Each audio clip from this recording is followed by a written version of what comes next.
once again a very good morning, students.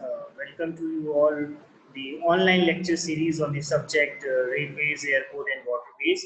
So, railways, airport, and waterways is a subject which comes under the Department of Civil Engineering students. Okay, till now we have covered the three parts of the module one. This will be the lecture 4 actually. Lecture 1 was divided into part 1 and part 2. Then the second was the lecture 2, and lecture 3 we have divided into part 3, that is part 1, part 2, and part 3 respectively. Now this will be the lecture 4, and this entire lecture 4 will not be divided into any parts, and the lecture 4 will be all about the rail fasting. Okay, so let us see what are the contents. So the contents of this lecture will be goes as follows.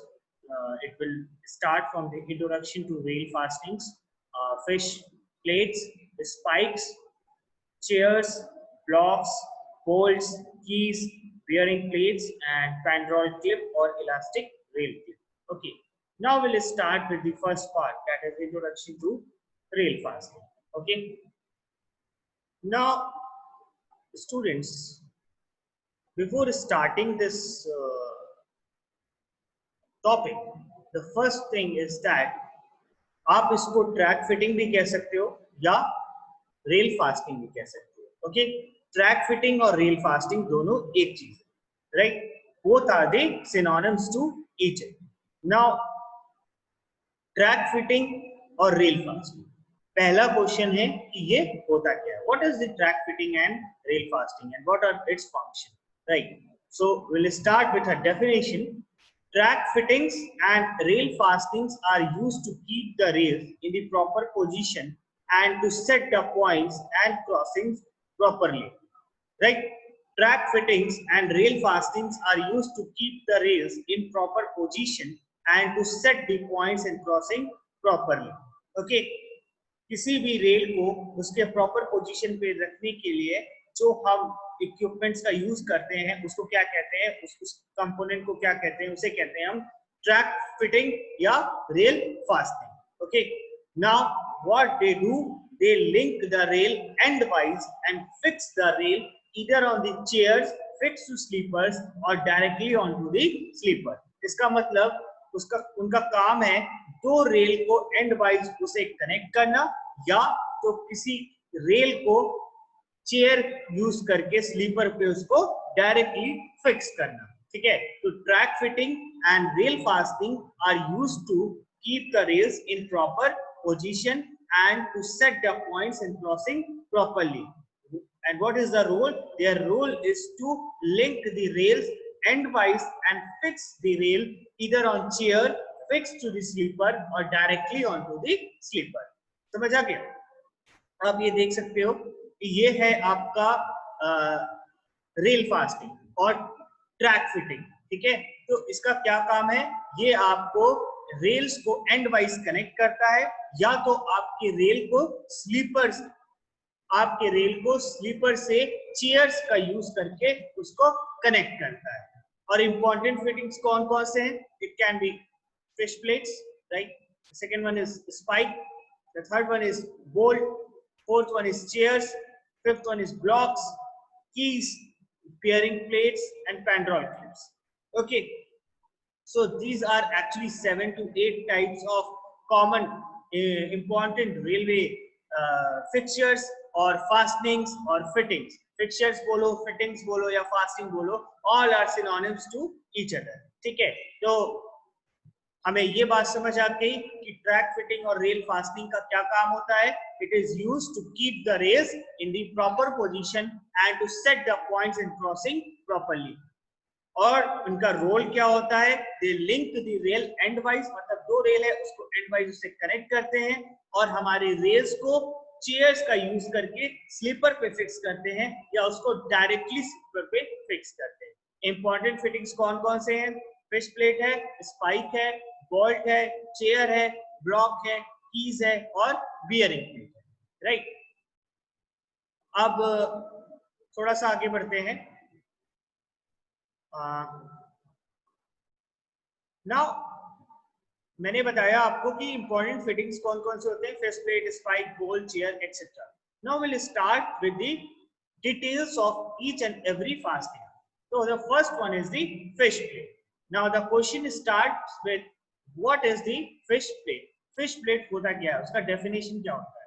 तो fish plate जो है वो होता है, they are used in the rail joints to maintain the continuity of the rail and to allow the expansion and the contraction, right? तो fish plate का क्या काम होता है, हमारे रेल की कॉन्टिन्यूटी को मेंटेन करना. इसका मतलब एक रेल के एंड को दूसरे रेल एंड वाइज हम कनेक्ट करते हैं, तो जब एंड टू एंड कनेक्ट करेंगे तो उस रेल की कॉन्टिन्यूटी मेंटेन रहेगी, right? So they are used in rail joints to maintain the continuity. उसकी कॉन्टिन्यूटी को मेंटेन करता है. जैसे एक रेल जॉइंट, एक ये रेल है, एक ये रेल है, तो यहाँ पे जो जॉइंट है उस पे, वहां पे हम फिश प्लेट का यूज करते हैं, तो it maintain the continuity of the rail. और उस रेल जॉइंट पे अगर हम फिश प्लेट का यूज करते हैं, it allow the expansion as well as the contraction. Why? Because during summer, you know, expansion and contraction in the rails take place. तो उसका उसको मिनिमाइज करने के लिए, उसकी वजह से कोई अलाइनमेंट में ना खराबी आए, उसके लिए हम क्या यूज करते हैं, फिश प्लेट का यूज करते हैं for the maintaining the proper alignment, right? Now the question is what are the requirements of fish plate? Okay, requirement: fish plate should maintain the correct alignment both horizontally and vertically. पहली चीज कि जो fish plate है वो alignment को horizontally or vertically maintain करना चाहिए. They should support the underside of the rail and top of the foot. Very clear. Provide the proper surface, proper space for the expansion and contraction, क्योंकि यही objective है कि हम expansion और contraction point को minimise करने के लिए, अलाउ करने के लिए ही हम फिश प्लेट का यूज करते हैं. तो it should provide the space for the expansion and contraction. They should be made up of such a section to withstand the shocks and heavy stresses due to lateral and vertical bending moment. Okay. Now, what are the different sections of fish plate? Various sections have been designed to bear the stresses due to lateral vertical bending. Standard section is the bone shape. पहला definition ये था कि fish plate क्या होता है. Fish plates are used in the rail joint to maintain the continuity of the rails to allow the expansion and the contraction. दूसरी चीज क्या है कि what are the requirements of the fish plate? तो requirements में मैंने आपको एक एक करके बताया कि they should maintain the correct alignment both horizontally and vertically. They should support the underside of the rail and top of the foot. तीसरा है provide proper space for the expansion and contraction. और चौथा था कि they should be made up of such a section to withstand shocks, heavy stresses due to lateral and vertical bending. Now, what are the different sections of fish plate? Various sections have been designed to bear the stresses due to lateral vertical bending. और standard section क्या है? वो है it is a bone shape. I will show you a diagram regarding the fish plate and the standard section of the fish plate. So this is basically your fish plate. So in order to maintain the continuity,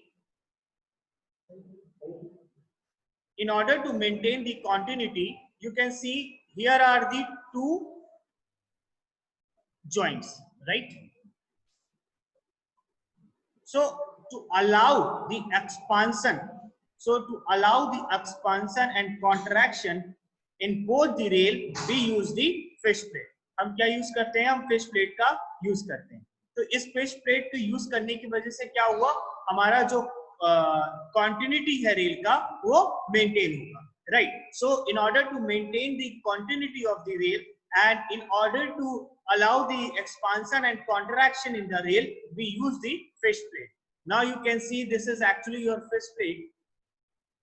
Okay, this is your fish plate. And what is the standard shape of the fish plate? It is actually bone shape. ठीक है, तो fish plate हमारा क्यों use किया जाता है?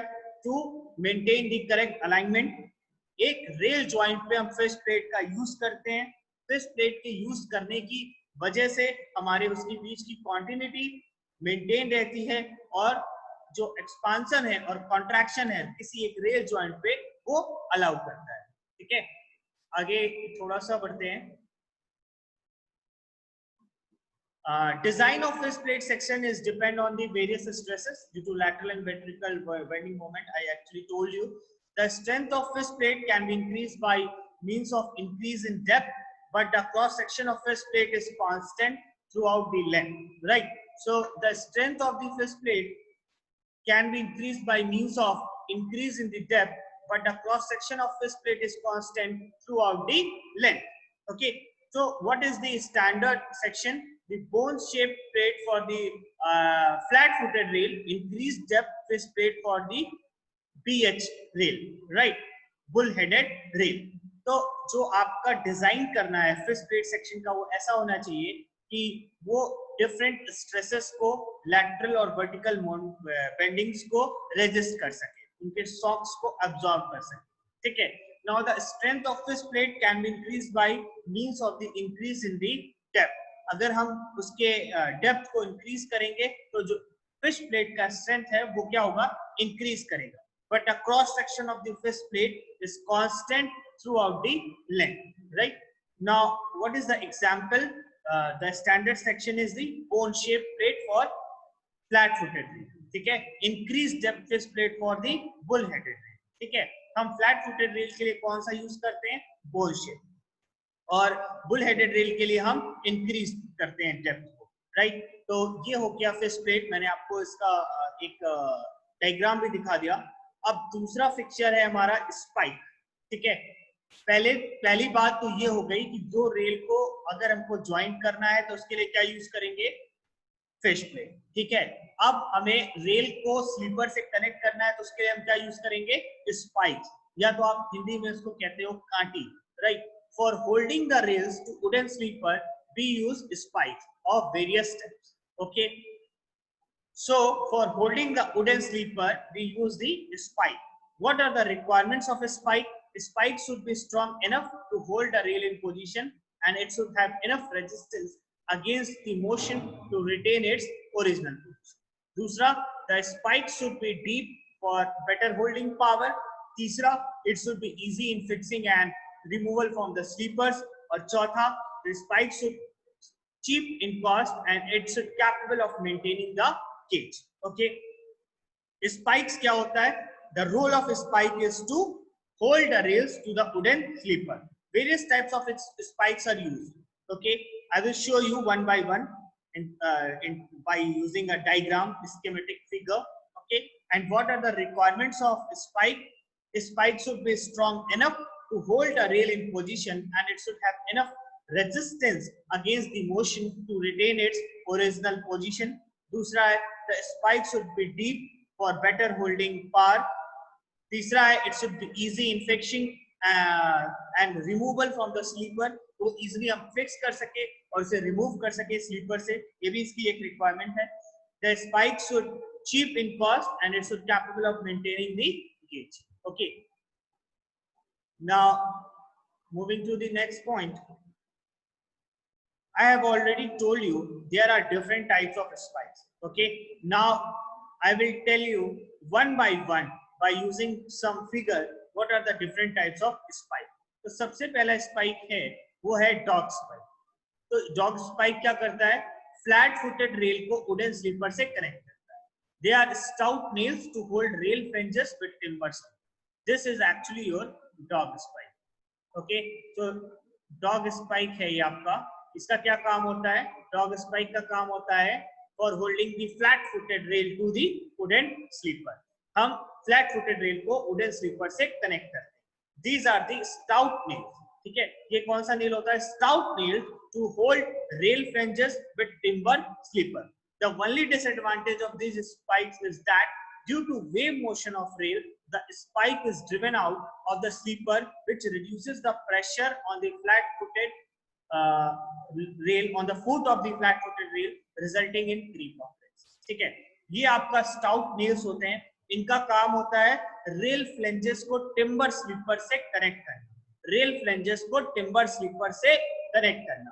तो जो वुडन स्लीपर होते हैं आपके, उसमें से जो टिम्बर स्लीपर्स होते हैं वो उसको रेल फ्रिंजेस से इसको हम कनेक्ट करते हैं, ठीक है। लेकिन इसका डिसएडवांटेज ये होता है कि वेव मोशन की वजह से ये स्पाइक जो है वो अपनी पोजीशन से रिमूव हो जाता है, right, it is thrown out from its original position. तो उसकी वजह से जब अपनी पोजीशन से वो निकल जाएगा, आपने क्या किया है, आपने एक स्पाइक का यूज करके एक टिम्बर स्लीपर को रेल फ्लेंजेस से कनेक्ट किया है, राइट। अब उस पे जो वेव मोशन, वेव थ्योरी जो मैंने आपको बताई थी, उस वेव थ्योरी की वजह से वो क्या होगा, वो निकल जाएगा, ठीक है। उसकी वजह से जो आपका फ्लैट फुटेड रेल है उसकी फुट पे प्रेशर कम हो जाएगा। तो जब प्रेशर कम हो जाएगा तो नो डाउट फिर से वेव थ्योरी फॉर्म होगी, और वेव थ्योरी मतलब वो कर्व CBA, और उस कर्व की वजह से हमारा उस रेल में क्रीप का फॉर्मेशन होगा या क्रीप का अक्रेंस होगा, ठीक है। और क्रीप की अक्रेंस की वजह से longitudinal movement of the rail along with the sleeper will take place. Okay. Now, this was all about the dog spike. You can see the various different types of spike with its dimension. This is actually your dog spike. This is your screw spike, and this is your round spike. ठीक है, तो dog spike basically ये है आपका dog spike, ठीक। इसका ये dimension है। स्क्रू स्पाइक का डायमेंशन ये है आपका कि उसके जो बिलो पोजीशन है वो कितना विड्थ होना चाहिए, 9.5 सेंटीमीटर, और ये है आपका राउंड स्पाइक, ठीक है। तो ये राउंड स्पाइक है, और इसका जो हेड है वो ये इसका हेड है, और इसका हेड का कितना विड्थ होना चाहिए, it should be 3.8 centimeter, right? So these are the different types of spikes. Okay, this is actually your dog spike. Disadvantage I have told you, और इसका रोल क्या होता है, टिम्बर स्लीपर्स को हम रेल फ्लेंजेस से कनेक्ट करते हैं। और फेस प्लेट का क्या यूज होता है, हम दो रेल को ज्वाइंट्स पर कनेक्ट करने के लिए यूज करते हैं, और उन दो रेल ज्वाइंट्स के बीच के एक्सपेंशन को और कॉन्ट्रैक्शन को अलाउ करने के लिए हम यूज करते हैं। तीसरी चीज स्पाइक का हम यूज कब करते हैं, जब हमारे स्लीपर्स को रेल से कनेक्ट करना होता है, राइट। तो पहली चीज, जब हम टिम्बर स्लीपर का यूज करते हैं तो उस केस में हम कौन सा स्पाइक यूज करते हैं, हम डॉग स्पाइक का यूज करते हैं। और डॉग स्पाइक क्या है, एक स्टाउट नील है, ठीक है, स्टाउट नील है, लेकिन इसका डिसएडवांटेज ये है कि ये अपनी पोजीशन से बाहर निकल जाता है वेव थ्योरी की वजह से। तो जब ये बाहर निकल जाता है तो फुट पे प्रेशर कम पड़ जाता है, और उसकी वजह से क्रीप का अक्रेंस होता है, right. Now moving toward the other part of the spikes, screw spike, right. Now I will tell you about the screw spike, ठीक है। हमने डॉग स्पाइक्स देखा, अब हम क्या देखेंगे, अब हम देखेंगे स्क्रू स्पाइक, ठीक है।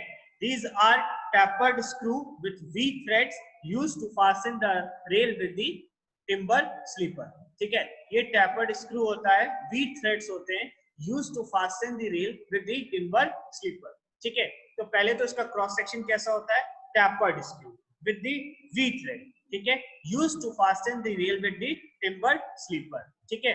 आप देख सकते हो थ्रेडिंग इसमें प्रोवाइड की गई, ठीक है। स्क्रू स्पाइक्स में थ्रेडिंग प्रोवाइड की गई, टैपर्ड स्क्रू है और वी थ्रेड्स है, ठीक है। और ये इसका रोल क्या होता है, to fasten the rail with the timber sleeper. These are more stronger than the dog spike in holding the power. These are costly and the gauge maintenance is more difficult in the earlier one. So screw spikes are tapered screws with V threads used to fasten the rails with the timber sleeper. These are more stronger than the dog spike. आपके dog spike के comparison में ये काफी stronger होते हैं in holding power. These are costly and the gauge maintenance is more difficult than the earlier one. तो disadvantage भी है इसका, डिसएडवांटेज ये है कि कॉस्टली है और जो गेज मेंटेनेंस है वो थोड़ा सा डिफिकल्ट हो जाता है, right. Now this was all about the screw spikes. Dog spikes I have told you, screw spikes I have told you. Now I will tell you about the round spike. So what is actually the round spike? आप देख सकते हो कि इसका cross section जो है the name itself resembles from the head, ठीक है। जो इसका हेड है उसका जो क्रॉस सेक्शन है या जो शेप है वो सिलेंड्रिकल है या हेमी स्फेरिकल है। तो इसको हम क्या नाम दिया है हमने, राउंड स्पाइक। तो head shape is either cylindrical और hemispherical. These are used for fixing the chairs of bull-headed rail to wooden sleepers and also fixing the slide chairs of points and the crossing. तो हर एक spike का अलग अलग role है, right. हर एक spike का अलग अलग रोल है। जब हमको टिम्बर स्लीपर को फ्लेंजेस से कनेक्ट करना है तो हम डॉग स्पाइक यूज करेंगे, राइट। जब हमारा स्टील स्लीपर होगा तो हम वहां पे स्क्रू स्पाइक का यूज करेंगे, राइट। लेकिन जब हमें चेयर्स को बुल हेडेड रेल से या वुडन स्लीपर से फिक्स करना होगा स्लाइड चेयर्स को पॉइंट्स ऑफ क्रॉसिंग पे, तो हम राउंड स्पाइक का यूज करेंगे। राउंड स्पाइक का मतलब क्या हुआ कि उसका जो हेड शेप है वो सिलेंड्रिकल है या तो हेमी स्फेरिकल है। वो तो सिलेंड्रिकल है या तो हेमी स्फेरिकल है, राइट। अब चौथी चीज होती है स्टैंडर्ड स्पाइक्स, राइट। चौथी है स्टैंडर्ड स्पाइक्स। स्टैंडर्ड स्पाइक्स में these are used for the cast iron chairs only to fix them with the timber sleeper, ठीक है। these are used for the cast iron chairs only to fix them with the timber sleeper। Cast iron chair को timber sleeper से connect करने के लिए हम कौन सा स्पाइक यूज करते हैं, standard spike. So these are used for the cast iron chairs only. Cast iron chairs के लिए केवल यूज होता है, बाकी और किसी चेयर्स के लिए यूज नहीं होता। अब चेयर्स क्या होता है मैं आपको बताऊंगा, ठीक है। कास्ट आयरन चेयर्स को फिक्स करने के लिए टिम्बर स्लीपर से हम क्या यूज, कौन सा स्पाइक यूज करते हैं, स्टैंडर्ड स्पाइक। स्पाइक का एक ही रोल है, स्लीपर को रेल फ्लेंजर से कनेक्ट करना, दैट्स ऑल। अब अलग अलग कंपोनेंट को अलग अलग तरीके से अटैच करने के लिए हम अलग अलग तरह के स्पाइक्स का यूज करते हैं, बस यही इसका फंडा है। इलास्टिक स्पाइक क्या होता है, the disadvantage of dog spike can be eliminated by this, ठीक है।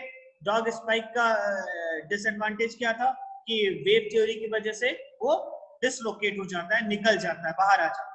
तो उस परेशानी को हम कैसे एलिमिनेट करते हैं, using the dog spike, sorry elastic spike. The advantage of this elastic spike is that it had absorb the wave motion without getting loose, right? The disadvantage of dog spikes can be eliminated by this. The advantage of this spike is its head absorbs the wave motion without getting loose, okay? These are used for the different types of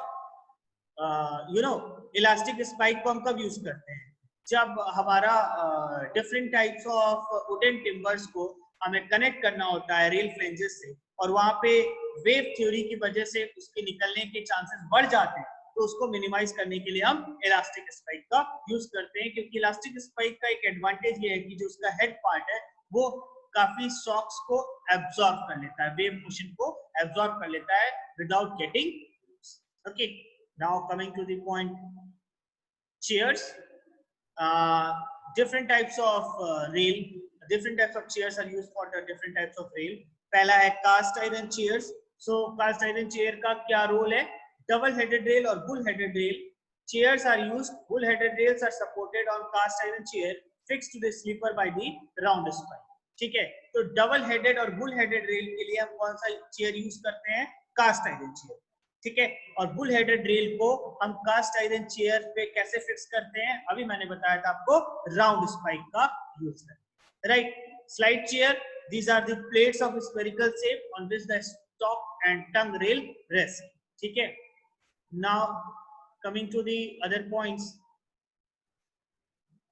पहले तो मैंने आपको बता दिया कि chairs होते क्या हैं, अब उसको मैं आपको फिगर शो करूंगा कि चेयर एक स्कीमेटिक डायग्राम से कैसे रिप्रेजेंट किया जाता है, ठीक है। उसका क्रॉस सेक्शन बेसिकली होता क्या है, राइट। तो I will show you one by one. This is actually the cast iron chair with the wooden keys, ठीक है। तो मैंने आपको बताया cast iron chair, double headed और बुल हेडेड रेल के लिए कौन सा चेयर यूज करेंगे हम, कास्ट आयरन चेयर का यूज, ठीक है। आप देख सकते हो कि ये आपका रेल है, this is your rail part, ठीक है। और ये रेल हम किससे कनेक्ट करते हैं या हम स्लीपर से कनेक्ट करते हैं, ठीक है। तो इन दोनों रेल को किससे ज्वाइन किया, क्या प्रोवाइड किया गया है, इसको ज्वाइन करने के लिए प्रोवाइड किया गया है चेयर्स। इसको क्या प्रोवाइड किया गया है, chair. Chair is a kind of a support, ठीक है। अब चेयर्स को जो प्रोवाइड किया गया है चेयर्स, वो कास्ट आयरन चेयर भी हो सकता है और स्लाइड चेयर भी हो सकता है। तो ये क्रॉस सेक्शनल व्यू है चेयर्स का, ठीक है। ये कास्ट आयरन चेयर का प्लान है, ठीक है। तो उस किस चीज के लिए हम यूज करते हैं, या तो बुल हेडेड रेल के लिए यूज करते हैं या तो डबल हेडेड रेल। अब बुल हेडेड रेल के केस में हम क्या करते हैं, जो बुल हेडेड रेल है हमारा, उसको हम राउंड स्पाइक से कनेक्ट करने का कोशिश करते हैं, ठीक है। क्योंकि हम चेयर्स का सपोर्ट के बाद भी हम स्लीपर्स को क्या बोलते हैं आपके रेल से कनेक्ट करेंगे, ठीक है। उसके लिए हम डिफरेंट टाइप की स्पाइक्स का यूज करते हैं, ठीक है। तो this is actually your cross sectional view of the chairs, right. Now blocks. What are the blocks? When two rails run very close, as in case of check rails, small blocks are inserted in between the two rails and bolted to maintain the required distance. जब आपका दो rail when two rails run very close, ठीक है, जब आपका दो rail बहुत closely एक दूसरे के अपोजिट में रन करता है, तो उस केस में हम स्मॉल ब्लॉक को इंसर्ट करते हैं in between the two rail and bolted to maintain the required distance. इसका मतलब ये हुआ कि जब दो रेल की स्पेसिंग कम हो जाती है, तो उनकी स्पेसिंग को हम मेंटेन करने के लिए हम उसमें एक ब्लॉक को इंसर्ट करते हैं और उसे बोल्टिंग करते हैं, ठीक है। अब बोल्टिंग तो बता दिया, तो बोल्ट्स क्या होते हैं, तो बोल्ट्स भी एक तरह के ट्रैक फिटिंग कंपोनेंट हुआ, तो used for fixing various track component in position. तो बोल्ट का क्या रोल है, it is used for fixing various track component in the position. अब कैसे, डॉग और हुक बोल्ट। तो डॉग और हुक बोल्ट क्या है, when sleepers rest directly on the girder, they are fastened to top flange of the girder by bolts called the dog. Okay, excuse me.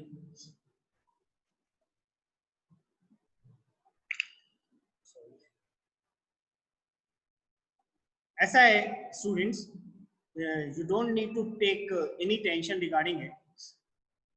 See what we do when two rails run very close.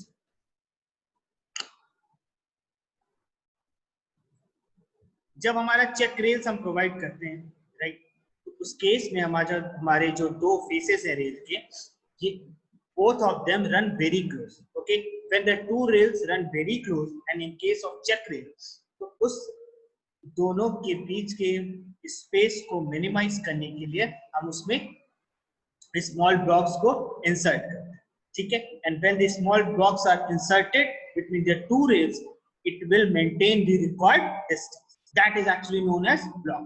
और उस block को हम कैसे fix करते हैं, उसमें हम bolting करते हैं। तो बोल्ट्स क्या हुए, bolts are the different various types of you know, it is one among the various types of the component which is used to fix the various types of components in position. कैसे, पहला है उसमें dog और hook bolt. तो dog और hook bolt का कब हम यूज करते हैं, जब आपका sleeper rest directly on the girder, they are fastened to the top flange of the girder by bolt called the top. जब आपका स्लीपर डायरेक्टली ग्रेडर पे रेस्ट करता है, तो जो आपका ग्रेडर है उसका जो टॉप फ्लैंज है, ठीक है, वो ग्रेडर से हम कैसे कनेक्ट करते हैं, using the top bolt. Fish bolt क्या होता है, मेड अप ऑफ मीडियम और high carbon steel for a 44.7 kg of the rail, a bolt of 2.5 centimeter dia and 12.7 centimeter length is used. With each fish plate, standard practice is to use 4 plates. Generally, a projection of 6 mm of the shank is left out after the nut is tightened. ठीक है, तो fish plate को connect करने के लिए, fish plate कब हम use करते हैं, जब हमें दो रेल को ज्वाइन करना होता है, तो हम क्या यूज करेंगे, फिश प्लेट। अब उन फिश प्लेट को हम कैसे कनेक्ट करते हैं, हम फिश बोल्ट का यूज करते हैं। तो हम कितने तरह के फिश बोल्ट का यूज करते हैं? जनरली इन प्रैक्टिस में हम 4 बोल्ट्स का यूज करते हैं, ठीक है। तो for 44.7 kg rail, a bolt of 2.5 centimeter dia and 12.7 centimeter length is used. With each fish plate, standard practice is to use 4 bolts. Generally, a projection of 6 mm of the shank is left out after the nut is tightened. Right?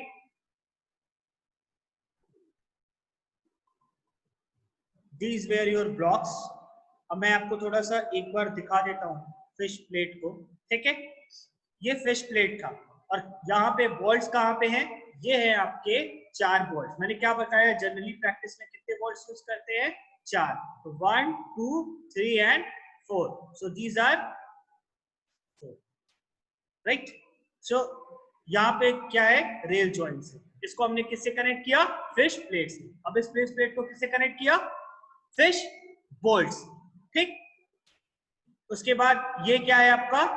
ये है आपका, ये क्या है आपका? ये क्या है?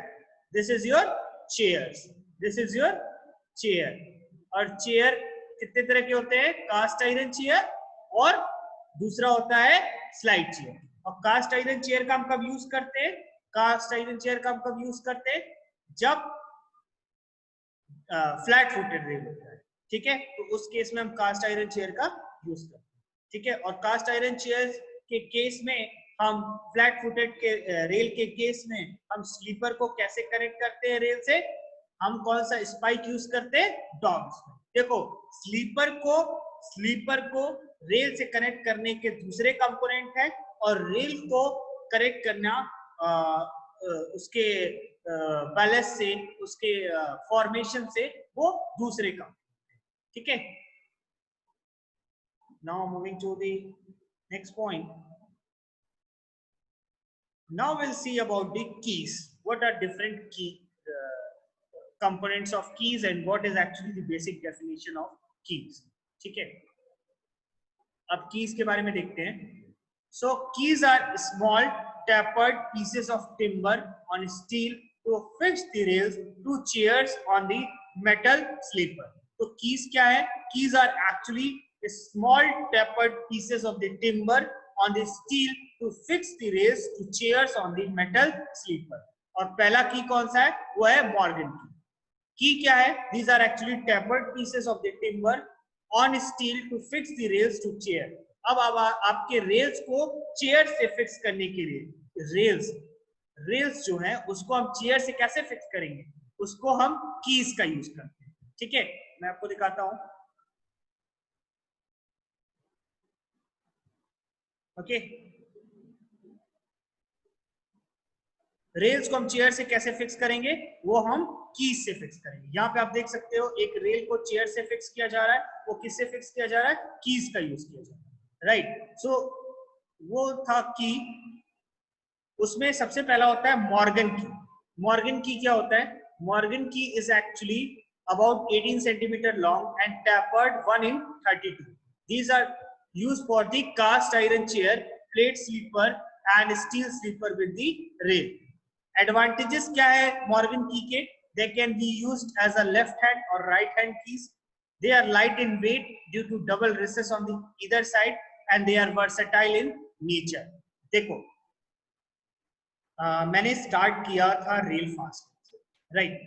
तो रेल फास्टिंग का मतलब ये हुआ कि हमें रेल को कनेक्ट करने के लिए जो फिक्चर्स जो यूज होते हैं, जो कंपोनेंट्स हैं उसके, उसको हम कहते हैं रेल फास्टिंग या उसको हम कहते हैं ट्रैक फिटिंग। ये क्लियर है? सबसे पहली चीज आई क्या? Fish plate. फिश प्लेट का मतलब क्या हुआ? फिश प्लेट का मतलब हुआ कि जब दो रेल को ज्वाइन करना, ठीक है, उनकी कॉन्टिन्यूटी को मेंटेन करना, हम क्या यूज करेंगे? Fish plate. हम क्या यूज करेंगे? Fish plate. और फिश प्लेट यूज करने का एक और फायदा क्या होता है?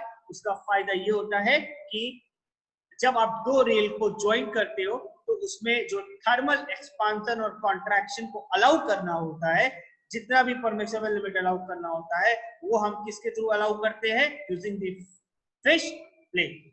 क्लियर हो गई पहली चीज। दूसरे पार्ट पे आते हैं। फिश प्लेट का मतलब दो रेल को हमने ज्वाइन किया, फिश प्लेट। अब रेल को स्लीपर से भी तो कनेक्ट करना है ना, तो उस केस में हम क्या यूज करेंगे? अब उस केस में हम नेल्स, या तो आप कह सकते हो काटी, उसको हम यूज करेंगे, और उसको क्या बोलते हैं हम? स्पाइक बोलते हैं। अब स्पाइक तीन तरह के होते हैं, ठीक है, तीन चार तरह के होते हैं। पहला हो गया डॉग स्पाइक। डॉग स्पाइक क्या है? हमें पता है कि स्लीपर भी कई तरह के होते हैं, कास्ट आयरन है, वुडन स्लीपर है, राइट, कंक्रीट स्लीपर है। तो जब टिम्बर स्लीपर को हम रेल से कनेक्ट करते हैं तो हम कौन सा स्पाइक यूज कर रहे थे? Dog spike. डिसएडवांटेज भी है कि वेव थ्योरी की वजह से वो अपने पोजीशन से क्या होता है, वो बाहर निकल जाता है, राइट। तो क्या होगा? प्रेशर कम पड़ेगा। जब कोई चीज बाहर निकल गई तो उसके फुट पर प्रेशर कम पड़ेगा, तो जब प्रेशर कम पड़ेगा तो अगेन वेव एक्शन की वजह से वो अपनी पोजीशन से डिसलोकेट हो जाएगा, और जब डिसलोकेट हो जाएगा तो क्रीप का ऑकरेंस होगा। ये चीज क्लियर हो गई? तो पहला मैंने बताया था आपको डॉग स्पाइक, फिर आया स्क्रू स्पाइक, ठीक है, ये क्या था? ये आपका टैपर्ड था, ठीक है। फिर elastic spike and then round spike. और राउंड स्पाइक का हम यूज कब करते हैं? जब हमारे पास फ्लैट फुटेड रेल होता है, ठीक है, उस केस में हम राउंड स्पाइक का यूज करते हैं, ठीक है। उसके बाद ये तो हो गया, हमने स्लीपर को कनेक्ट कर लिया रेल से। फिर हम ये देखते हैं कि कभी कभी दो रेल्स के बीच में डिस्टेंस काफी कम हो जाता है, in the case of check rail. तो उस केस में हम उसके डिस्टेंस को मेंटेन करने के लिए उसमें एक ब्लॉक को इंसर्ट करते हैं। उसको क्या कहते हैं हम? उसको हम कहते हैं ब्लॉक्स। उसको हम क्या कहते हैं? उसको हम कहते हैं ब्लॉक्स, ठीक है। अब हमने देखा की का हम क्यों यूज करते हैं। फिर हमने देखा चेयर्स, ठीक है। उसके बाद हमने देखा की का हम यूज क्या कब करते हैं?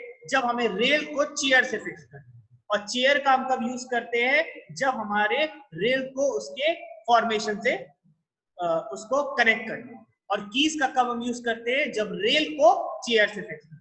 भाई चेयर है, ये आपका फॉर्मेशन से कनेक्टेड है। अब ये चेयर हमारा रेल से कनेक्ट होगा ना, तो इसको कनेक्ट करने के लिए कोई फिक्शन की जरूरत पड़ेगी कि नहीं? उस केस में हम क्या यूज करेंगे? उस केस में हम कीज का यूज करेंगे। तो सबसे पहला की क्या है? मॉर्गन की। मॉर्गन की का डायमेंशन क्या है? 18 सेंटीमीटर लेंथ होती है, टैपर्ड 1 in 32, और ये कास्ट आयरन चेयर के लिए काफी सूट करता है, ठीक है। प्लेट स्लीपर्स के लिए और स्टील स्लीपर्स के लिए भी काफी एडवांटेजेस। एडवांटेजेस क्या है मॉर्गन की के? They can be used as left hand और राइट हैंड की। They are light in weight due to double recess on the either side, और they are versatile in the nature, ठीक है। तो ये तो हो गई की के बारे में बात। अब थोड़ा सा इसका क्रॉस सेक्शन हम देख लेते हैं कि what are the different cross section of the keys. This is actually your details of the spring key. ये है आपका की, ठीक है। किसी भी रेल को चेयर से कनेक्ट करते हैं हम कीज का यूज करके। हम क्या यूज करते हैं? हम क्या यूज करते हैं? हम यूज करते हैं की, ठीक है। तो ये अगर उसका डायमेंशन है, साइड व्यू 7.5 सेंटीमीटर और डेप्थ है 8.2 centimetre. This is actually the ways theory. Length is 7.8 centimetre. Tapered मैंने बताया था, तो टैपरिंग है इसका D2 है 1.3 सेंटीमीटर और D1 है 1.9 centimetre, right. So this is actually about your की, ठीक है। तो हमने देख लिया कि ट्रैक फिटिंग में डिफरेंट डिफरेंट कंपोनेंट्स का हम यूज करते हैं। जब दो रेल को ज्वाइन करना है तो उस केस में हम कोई और ट्रैक फिटिंग को यूज कर रहे हैं। जब हमें स्लीपर को रेल से कनेक्ट करना है तो उस केस में हम कुछ और ट्रैक फिटिंग का यूज कर रहे हैं, ठीक है। और जब हमें चेयर्स को रेल से कनेक्ट करना है तो उस केस में हम क्या यूज कर रहे हैं? उस केस में हम कीज का यूज कर रहे हैं, ठीक है। अब एक और आपका ट्रैक फिटिंग कंपोनेंट है और वो है बियरिंग प्लेट्स। तो बियरिंग प्लेट्स, थोड़ा सा बियरिंग प्लेट्स के बारे में देखेंगे। बियरिंग प्लेट्स क्या होते हैं? Bearing plates are the rectangular plates of mild steel or cast iron used below the flat footed rail to distribute the load on the larger area of the timber sleeper. तो bearing plate क्या है? Bearing plates are the rectangular plate. पहली चीज तो उसका cross section कैसा है? These are the rectangular plate, और किसका बना है, या तो माइल्ड स्टील का या तो कास्ट आयरन। और कहाँ यूज करते हैं, these are use below the flat footed.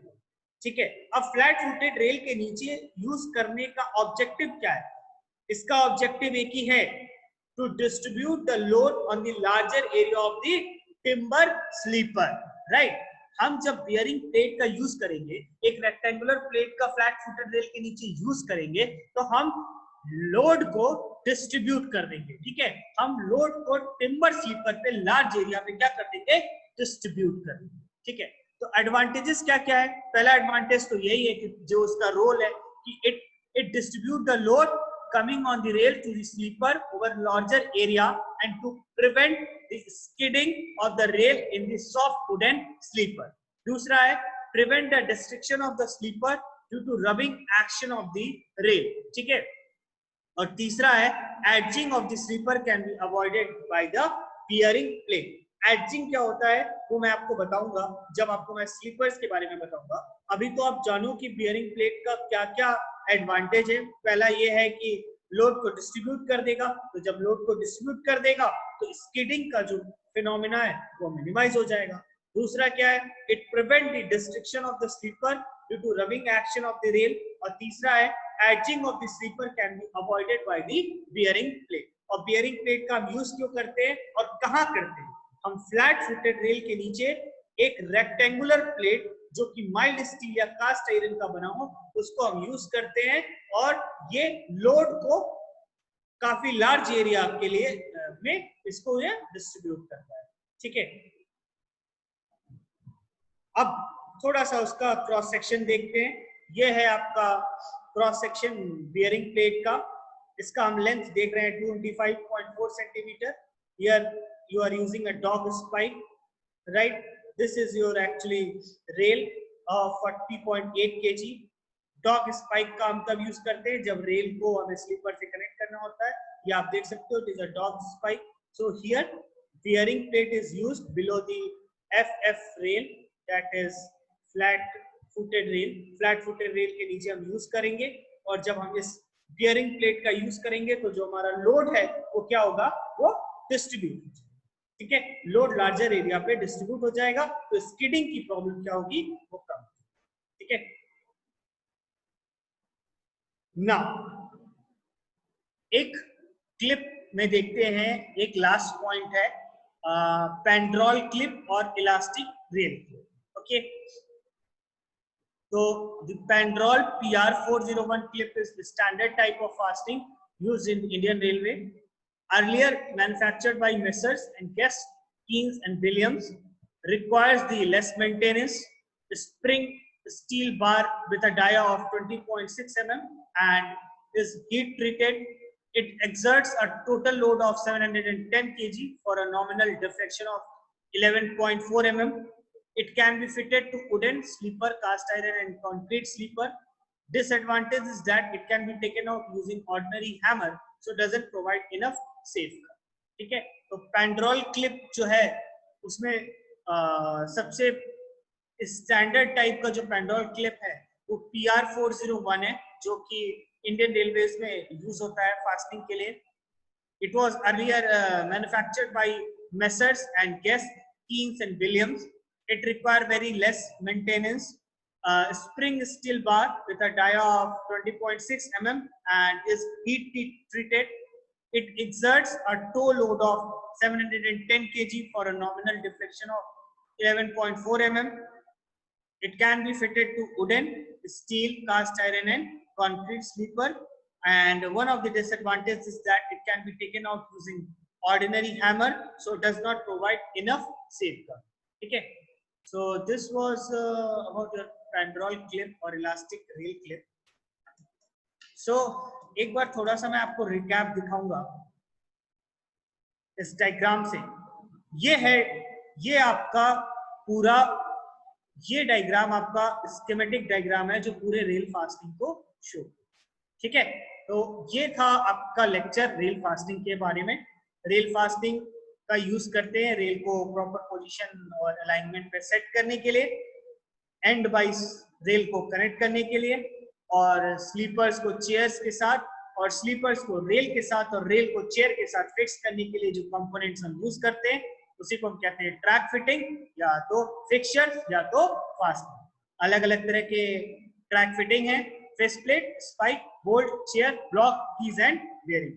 So this is actually your entire schematic diagram of the rail fastening using Indian Rail. ठीक है? Front arch is this. This is your insert. This is your clip hill, heel seat, shoulder part, rear arch, clip toe, liner, rubber pad, and rail. Okay. So this was actually about the rail fastening. So this brings to the end of this lecture, and this lecture was all about your rail fastening. From tomorrow we'll study about the different types of sleepers and the manufacturing of the sleepers. If you have any query, you can write to me at ankur495@bit.ac.in. So thank you, student. Thank you so much. This brings to the end of the lecture. Thank you for listening it very patiently. Have a good day. Thank you.